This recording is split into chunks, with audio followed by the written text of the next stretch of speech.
Hello guys, आपका स्वागत है हमारे चैनल ग्लांस अकेडमी पर। फ्रेंड्स, हम लेकर आए हैं घटना चक्र एनवायरनमेंट की, जिसमें हमारा चैप्टर है जैव विविधता। आई होप आप लोगों की स्टडी अच्छी चल रही होगी। आइए स्टार्ट करते हैं। जैव विविधता।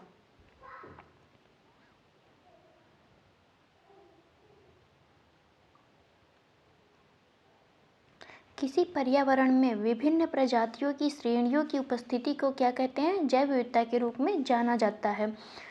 पर्यावरण में जातियां कई समुदायों में संगठित होती हैं। बहुत सारी जातियां मिलकर समुदाय बनाती हैं। वो समुदायों में संगठित रहती हैं एवं ये समुदाय एक पारितंत्र में पाए जाते हैं। इसी के आधार पर जैव विविधता का मापन किया जाता है। जैव विविधता अल्फा, बीटा, गामा नामक श्रेणियों में विभाजित किया जाता है। जैव विविधता को हम 3 श्रेणी में बांटते हैं, जो है पहला है अल्फा, दूसरा है बीटा और तीसरा है गामा।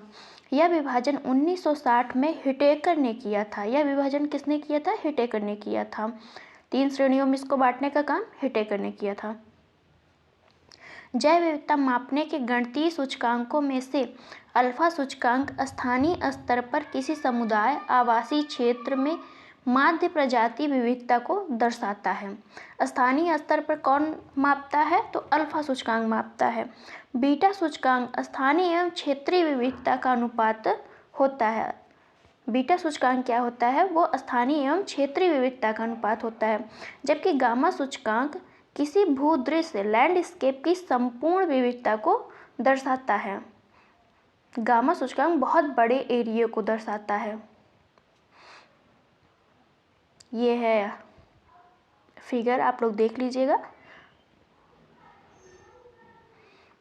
अब देखते हैं हम यहाँ से, किसी पारिस्थितिकी तंत्र, किसी इकोसिस्टम में विद्यमान सजीव प्राणियों जैसे पौधे, जीव जंतुओं की विविधता को ही जैव विविधता के रूप में परिभाषित किया जाता है।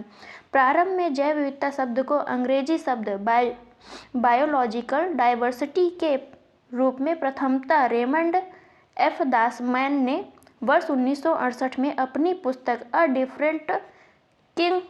डिफरेंट काइंड ऑफ कंट्री में दिया था। तो बायोलॉजिकल डाइवर्सिटी शब्द किसने दिया? तो रेमंड एफ दासमैन ने। और इनकी पुस्तक है a different kind of country, जो दिया था 1968 में। बाद में जैव विविधता को अंग्रेजी शब्द बायोलॉजिकल डाइवर्सिटी से परिवर्तित कर दिया गया। परिवर्तित कर बायोडाइवर्सिटी के रूप में सर्वप्रथम डब्ल्यू.जी. रोसेन ने प्रयोग किया था। डब्ल्यू.जी. रोसेन ने किसका प्रयोग किया था? किस शब्द का? तो बायोडाइवर्सिटी। अब इसे हम बायोलॉजिकल डाइवर्सिटी ना कह के क्या कह रहे हैं? बायोडाइवर्सिटी। अब यहाँ से देखते हैं, जैव विविधता का सबसे महत्वपूर्ण पहलू पारिस्थितिकी तंत्र का निर्वहन है। यह कार्य विभिन्न स्तरों पर किया जाता है।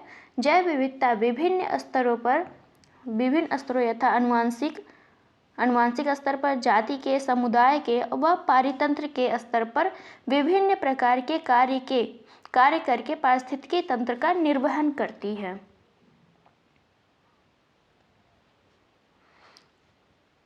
अब जीन्स, अनुवांशिकी की एक इकाई क्या होती है? जीन्स भी होती है। जैव विविधता के 3 स्तर दिखा रहा है, जिसमें है अनुवांशिक विविधता, समुदाय व पारितंत्र की विविधता, जाति विविधता। ठीक। अतः जैव विविधता के विषय में जागरूकता फैलाने हेतु जैव विविधता दिवस, जैव विविधता दशक मनाने जैसे आयोजन किए जाते हैं। कि जैव विविधता के लिए आपको जागरूक कैसे किया जाए? तो जैव विविधता दिवस घोषित करके, जैव विविधता दशक मना के। संयुक्त राष्ट्र संघ द्वारा 22 मई को जैव विविधता दिवस मनाया जाता है। संयुक्त राष्ट्र संघ ने एक डेट निर्धारित की, जो है 22 मई। उस दिन मनाया जाता है जैव विविधता दिवस। जबकि विश्व के कई देश 29 दिसंबर को जैव विविधता दिवस मनाते हैं। उल्लेखनीय है कि 29 दिसंबर 1993 से संयुक्त राष्ट्र जैव विविधता अभिसमय प्रभावी हुआ था। इसी दिन जैव विविधता अभिसमय जो है प्रभावी हुआ था, इसीलिए 29 दिसंबर को कई सारे देश मनाते हैं। जबकि संयुक्त राष्ट्र संघ द्वारा 22 मई को जैव विविधता दिवस मनाया जाता है। जब एग्जाम में पूछता है कि जैव जैव विविधता दिवस कब मनाया जाएगा, तो ये होता है 22 मई, इसका आंसर होता है। पृथ्वी दिवस कब मनाया जाता है, प्लस आपका जल दिवस कब मनाया जाता है, ये सब आप कमेंट बॉक्स में जरूर आंसर करिए कि कब मनाया जाता है, क्योंकि इससे क्वेश्चन हर बार पूछे जाते हैं, तो आपको क्लियर होना चाहिए। ध्यातव्य है कि संयुक्त राष्ट्र संघ ने दिसंबर 2010 में प्रस्ताव संख्या 65/161 के माध्यम से 2011 से 20 को संयुक्त राष्ट्र जैव विविधता दशक घोषित किया गया था। तो जैव विविधता दशक क्या होता है, तो इसको घोषित किया गया था 2011 से लेकर 2020 को जैव विविधता दशक घोषित किया गया था। United nation decade on biodiversity घोषित किया गया। भारत का प्रथम national centre for marine biodiversity Gujarat प्रांत के जामनगर में स्थित है। तो ये आपसे संस्था है, पूछा जा सकता है कि national centre for marine biodiversity कहाँ स्थित है, तो इसका आंसर होगा गुजरात में। इस केंद्र या सेंटर का उद्देश्य क्या है, समुद्र तटीय क्षेत्र में स्थित जैव विविधता की सुरक्षा करना। जो समुद्र के किनारे क्षेत्र हैं उनकी जैव विविधता की रक्षा करना, यही उद्देश्य है यह सेंटर बनाने का। इसीलिए ये कहाँ बनाया गया है, गुजरात में, क्योंकि यहाँ पे तट है। सबसे लंबी तट किसकी होती है, आप लोग ये अभी कमेंट बॉक्स में आंसर दीजिए जरा। यह सार्वजनिक एवं निजी क्षेत्र पीपीपी मॉडल पर भागीदारी से गठित होने वाला भारत का पहला अनुसंधान संस्थान है। पब्लिक प्राइवेट पार्टनरशिप पर यह आधारित है। पहला अनुसंधान संस्थान है कि मतलब सार्वजनिक कंपनी यानी सरकारी कंपनी और निजी कंपनी दोनों मिलकर इसका बना रही हैं, इसको बनाया, इस संस्था में अनुसंधान चल रहा है। गौरतलब है कि जामनगर भारत के एकमात्र समुद्री राष्ट्रीय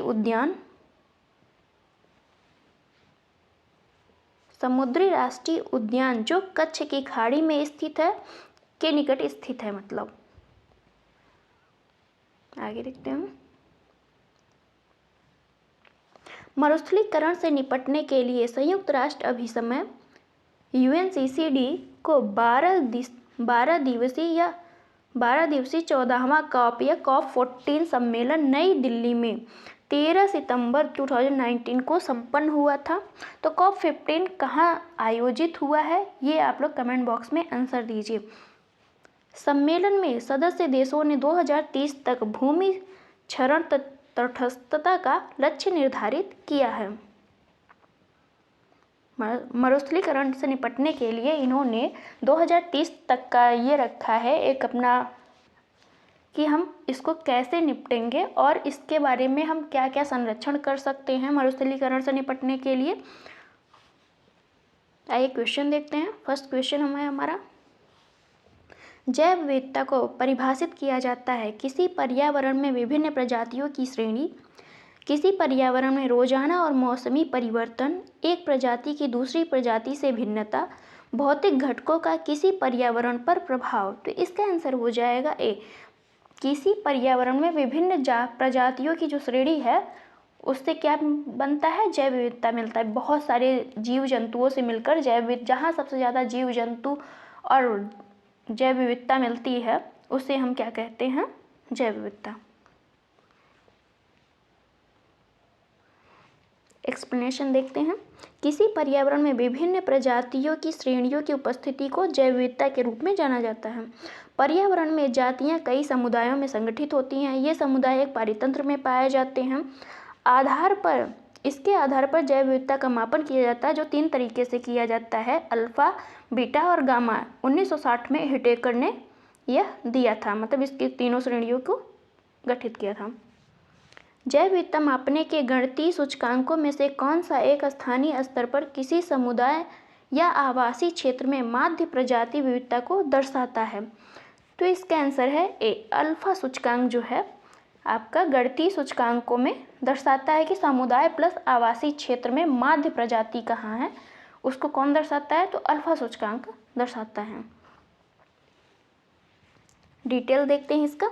जैव विविधता मापने के लिए गणितीय सूचकांकों में से अल्फा सूचकांक स्थानीय स्तर पर किसी समुदाय या आवासीय क्षेत्र में माध्य प्रजाति विविधता को दर्शाता है।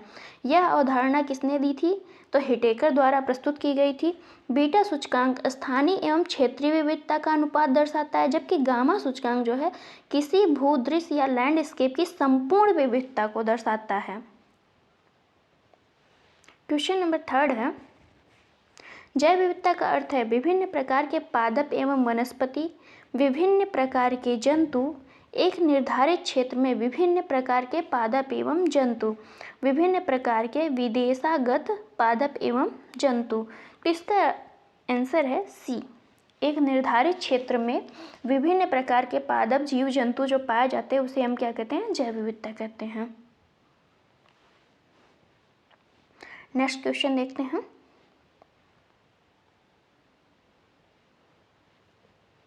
क्वेश्चन नंबर 4 है, जैव विविधता का सबसे महत्वपूर्ण पहलू है भोजन, औषधि, औद्योगिक उपयोग, पारिस्थितिकी तंत्र का निर्वहन। तो इसका आंसर है डी, पारिस्थितिकी तंत्र का निर्वहन जो है जैव विविधता का सबसे महत्वपूर्ण पहलू है। जैव विविधता का सबसे महत्वपूर्ण पहलू पारिस्थितिकी तंत्र का निर्वहन है। यह कार्य विभिन्न स्तरों पर किया जाता है। जैव विविधता आनुवांशिक, जाति, समुदाय, पारितंत्र के स्तर पर विभिन्न प्रकार के कार्य करके पारिस्थितिकी तंत्र का निर्वहन करती है। क्वेश्चन नंबर 5 है, निम्नलिखित में से कौन सा कारक जैव विविधता के ह्रास के लिए सर्वाधिक महत्वपूर्ण कारक है? आनुवांशिक आत्मसातकरण, परभक्षियों का नियंत्रण, प्राकृतिक वास का विनाश, कीट नियंत्रण। तो इसका आंसर है सी, प्राकृतिक वास का अगर विनाश हो जाएगा तो जैव विविधता का ह्रास होगा, यानी जैव विविधता में कमी आएगी या नष्ट हो जाएगी। प्राकृतिक वास का विनाश जैव विविधता के ह्रास का सर्वाधिक महत्वपूर्ण कारक है। क्वेश्चन नंबर 6 है, भारत द्वारा भूमि संरक्षण या भारत द्वारा भूमि क्षरण प्राप्त करने का लक्ष्य रखा गया है 2025, 2030, 2035, 2040। तो इसका आंसर है बी, 2030 तक भूमि क्षरण को रोकने का लक्ष्य रखा गया है। मरुस्थलीकरण से निपटने के लिए संयुक्त राष्ट्र अभिसमय द्वारा COP14 में नई दिल्ली में ये सम्मेलन हुआ था। उसमें ये कहा गया था कि 2030 तक भूमि क्षरण रोकने का लक्ष्य निर्धारित किया गया है। क्वेश्चन नंबर 7 है, निम्नलिखित में से किसने सर्वप्रथम बायोडायवर्सिटी शब्द का प्रयोग किया था? CJ बैरो ने, Di Castri, Walter G Rosen, DR Battis ने। इसका आंसर है सी, वाल्टर जी रोसेन ने बायोडायवर्सिटी शब्द का प्रयोग किया था। डिटेल से देखते हैं। प्रारंभ में जैव विविधता शब्द को अंग्रेजी शब्द बायोलॉजिकल डाइवर्सिटी के रूप में प्रथमता किसने दिया था? रेमंड F दास ने दिया था। उनकी पुस्तक 1968 में आई थी, इसी में दिया था। यह पुस्तक है a different kind of country. बाद में जैव विविधता को अंग्रेजी शब्द बायोलॉजिकल डाइवर्सिटी से परिवर्तित करके क्या कहा गया? बायोडाइवर्सिटी के रूप में सर्वप्रथम WG रोसेन ने प्रयोग किया था। क्वेश्चन नंबर 8 है, जैव विविधता शब्द की रचना किसने की? VP Singh, Karl Mobius, sir AG Tansley, Walter G Rosen. तो इसका आंसर है डी, वाल्टर जी रोसेन। जैव विविधता शब्द का सर्वप्रथम प्रयोग इन्होंने ही किया था। बायोडाइवर्सिटी इंग्लिश में याद रखिएगा। क्वेश्चन नंबर 9 है, संयुक्त राष्ट्र संघ ने निम्न में से किसे 2011 से 20 के दशक निर्दिष्ट किया था? दशक के लिए निर्दिष्ट किया था। प्राकृतिक आपदा का दशक, जैव विविधता का दशक, जलवायु परिवर्तन का दशक, पर्यावरण दशक। तो इसका आंसर है बी, जैव विविधता का दशक जो है 2011 से लेके 2020 तक किया गया था और 22 मई को जैव विविधता दिवस मनाया जाता है। क्वेश्चन नंबर 10 है, संयुक्त राष्ट्र संघ ने दशक 2011 से 20 किसे घोषित किया? अभी हमने पढ़ा कि जैव विविधता दशक जो था वो 2011 से 20 तक का था। क्वेश्चन नंबर 11 है, भारत का प्रथम national centre for marine biodiversity किस शहर में स्थित है? भावनगर, मुंबई, जामनगर, पुदुचेरी। तो इसका आंसर है बी, जामनगर। गुजरात के जामनगर में इसको स्थापित किया गया, यह संस्था को।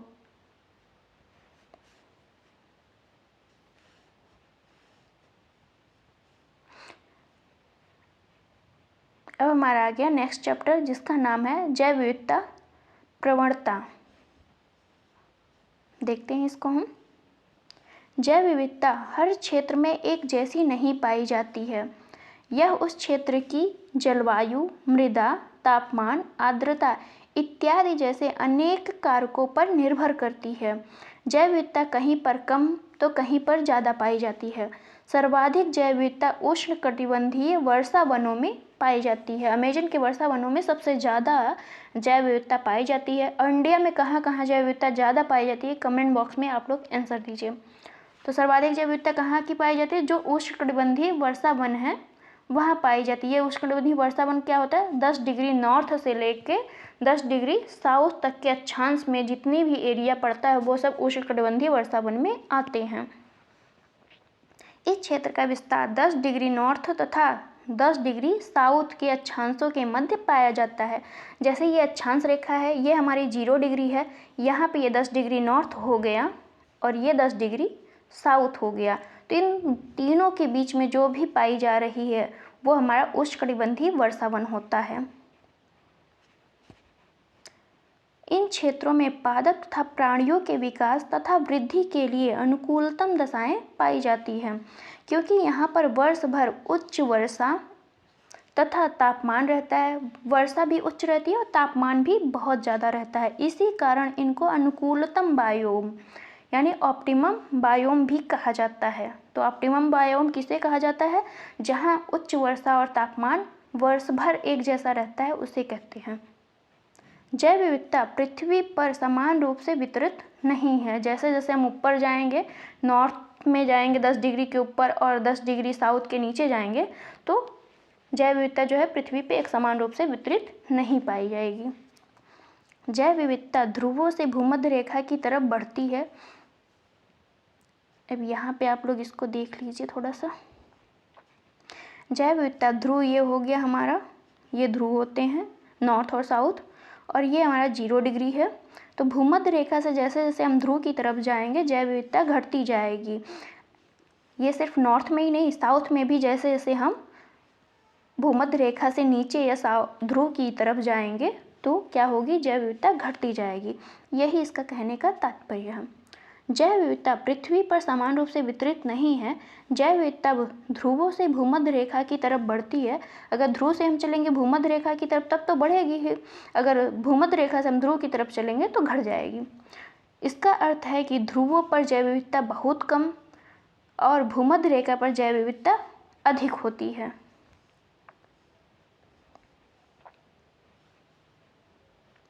उच्चतर अक्षांशों की तुलना में निम्नतर, उच्चतर अक्षांश मतलब 90 डिग्री जो होता है वो हमारा ध्रुव होता है। तो 0 डिग्री पे हमारा होता है निम्न अक्षांश या भूमध्य रेखा। तो इसी की बात कर रहा है हम। उच्चतर अक्षांशों की तुलना में निम्नतर अक्षांशों में जैव विविधता सामान्यतः अधिक होती है। यानी 0 डिग्री से लेके 10 डिग्री नॉर्थ और 10 डिग्री साउथ तक जैव विविधता बहुत अधिक होती है, और उससे आगे जैसे ही हम बढ़ते हैं तो जैव विविधता कम हो जाती है। उष्णकटिबंधीय क्षेत्र जहाँ की जैव विविधता सर्वाधिक है, निम्न अक्षांशों में भी निम्न अक्षांश वहीं अवस्थित है। पर्वतीय क्षेत्रों में उच्चतर उन्तांशों या चोटियों की तुलना में निम्नतर उन्तांशों या घाटियों में जैव विविधता सामान्यतः अधिक पाई जाती है। जैसे जैसे हम ऊंचाई पे जाएंगे तो पर्वतीय क्षेत्र आएगा तो वहाँ पे क्या होती है? उच्च अक्षांश हो जाता है, तो जैव विविधता अपने आप घट जाती है। और जैसे जैसे हम निम्न स्थान पे आएंगे या 0 डिग्री पे आएंगे, 10 से 0 डिग्री के अंदर आएंगे तो वहाँ पे जैव विविधता काफ़ी अधिक होती है। बस यही कहने का इसका तात्पर्य है। उदाहरणतः केरल स्थित शांत घाटी या साइलेंट वैली में प्रचुर जैव विविधता बायोडाइवर्सिटी पाई जाती है। यह केरल के पलक्कड़ जिले में अवस्थित है शांति घाटी आपकी।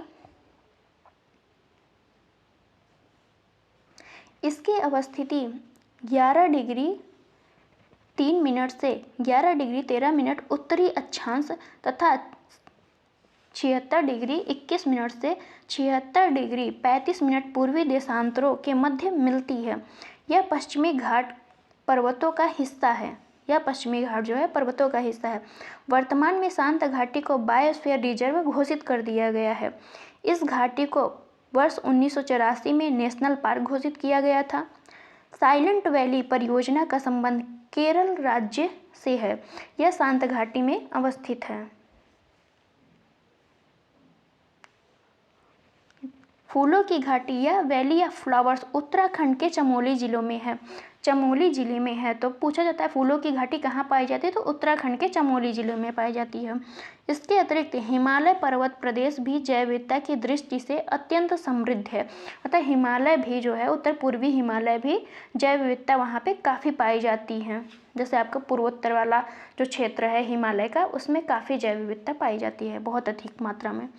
इसका प्रमुख कारण है यहाँ विभिन्न जीव भौगोलिक क्षेत्रों का सम्मिलन होना।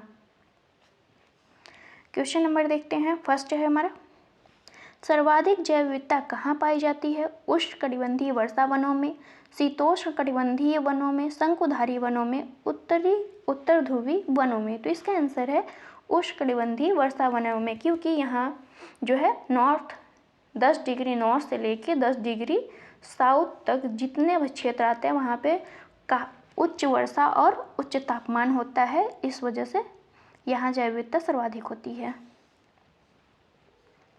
क्वेश्चन नंबर सेकंड है, सर्वाधिक जैव विविधता पाई जाती है टुंड्रा में, शंकुधारी वन में, उष्णकटिबंधीय वर्षा वनों में। अभी हमने पढ़ा, तो इसका आंसर हो जाएगा सी। क्वेश्चन नंबर थर्ड है, निम्नलिखित में से किसमें सर्वाधिक जैव विविधता पाई जाती है? उष्णकटिबंधीय वर्षा वन में।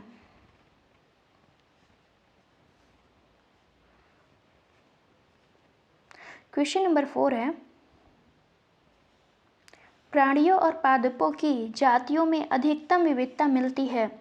शीतोष्ण पर्णपाती वन, उष्णकटिबंधीय के आर्द्र वन, अत्यधिक प्रदूषित नदियों में, मरुस्थलों और सवाना वनों में। तो इसका आंसर हो जाएगा बी, उष्णकटिबंध के आर्द्र वनों में सर्वाधिक जैव विविधता पाई जाती है। डिटेल देख लेते हैं इसका। किसी निश्चित भौगोलिक क्षेत्र में पाए जाने वाले जीवों की संख्या तथा उनकी विविधता को जैव विविधता कहा जाता है। उष्णकटिबंधीय वर्षा वन भूमध्य रेखा के आसपास विस्तृत हैं। हालांकि अधिकांश लोगों द्वारा यह माना जाता है कि प्रवाल भित्ति जो है कोरल रीफ सर्वाधिक जैव विविधता, कोरल रीफ यानी प्रवाल भित्ति में सर्वाधिक जैव विविधता पाई जाती है, क्योंकि प्रवालों की संख्या 1 लाख से भी अधिक प्रजातियां यहाँ पाई जाती हैं, जिनमें से केवल 10% प्रजातियों का ही अध्ययन किया जा चुका है अभी तक। प्रवालों का सामुद्रिक वर्षा वन भी कहा जाता है। प्रवालों को क्या कहा जाता है? सामुद्रिक वर्षा वन भी हम प्रवाल को कहते हैं। क्वेश्चन नंबर 5 है, निम्नलिखित पारिस्थितिकी तंत्रों में किसमें प्रजाति विविधता सापेक्षता काफ़ी अधिक होती है? गहरे समुद्र, उष्णकटिबंधीय वर्षा वन, कोरल रीफ, मरुस्थल। तो इसका आंसर हो जाएगा बी और सी, दोनों ही इसमें सही है, क्योंकि उष्णकटिबंधीय वर्षा वन में भी और जहाँ पे उष्णकटिबंधीय वर्षा वन पाया जाता है वहाँ कोरल रीफ भी पाई जाती है, इसलिए इसका आंसर दोनों हो जाएगा। क्वेश्चन नंबर 6 है, जैव विविधता में परिवर्तन होता है भूमध्य रेखा की तरफ बढ़ने पे, भूमध्य रेखा की तरफ घटती है, पृथ्वी पर एक समान रहती है, ध्रुवों की तरफ बढ़ती है। तो इसका आंसर हो जाएगा ए। जब हम ध्रुवों से भूमध्य रेखा की तरफ आएंगे, ये हमारा भूमध्य रेखा या 0 डिग्री है, तो हम ध्रुवों से कहाँ आ रहे हैं? भूमध्य रेखा की तरफ आ रहे हैं, तो क्या होगी? जैव विविधता हमारी बढ़ती है, या हम यूँ कह सकते हैं वो परिवर्तित होती है। इसलिए इसका आंसर हो जाएगा ए। डिटेल से देख लेते हैं इसका।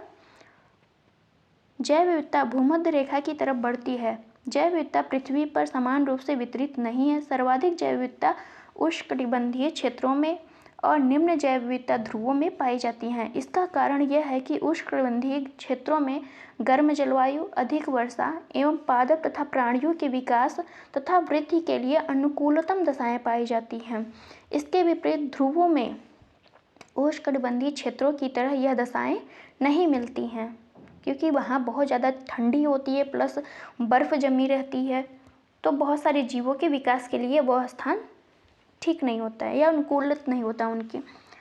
निम्नलिखित कथनों में से कौन सा कथन सत्य नहीं है? भूमध्य रेखा से ध्रुवों की ओर जाति विविधता में वृद्धि होती है।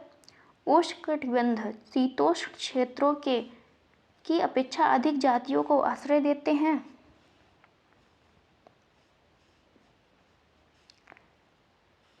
विशालतम जैव विविधता अमेजनी वर्षा वनों में पाई जाती है।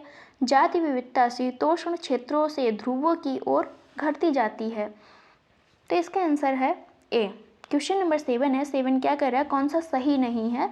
तो ऑप्शन हमारा ए सही नहीं है। भूमध्य रेखा से ध्रुवों की ओर जाति विविधता में वृद्धि नहीं होती जबकि कमी होती है, और सभी आपका आंसर सही है। एक्सप्लेनेशन देख लेते हैं। एक सेकेंड। समानता भूमध्य रेखा से ध्रुवों की ओर जाने पर जाति विविधता घटती जाती है। दक्षिणी अमेरिका के अमेजन उष्णकटिबंधीय वर्षा वनों में जैव विविधता विशालतम है या सर्वाधिक है? क्वेश्चन नंबर 8 है। सर्वाधिक जैव विविधता पाई जाती है शांत घाटी में, सुरमा घाटी में, कश्मीर में, फूलों की घाटी में। तो इसका आंसर हो जाएगा ए। शांत घाटी या यह कहाँ पाई जाती है? केरल में पाई जाती है शांत घाटी, साइलेंट वैली इसी को हम कहते हैं। शांत घाटी अवस्थित है, अभी हमने पढ़ा, केरल में अवस्थित है, केरल के पलक्कड़ जिले में। सेम क्वेश्चन है, रिपीटेड। फूलों की घाटी अवस्थित है केरल, उत्तराखंड, जम्मू एवं कश्मीर, हिमाचल प्रदेश। तो इसका आंसर है सी। फूलों की घाटी अवस्थित है उत्तराखंड में, उत्तराखंड के चमोली जिले में अवस्थित है, valley of flower. Question number 12 है।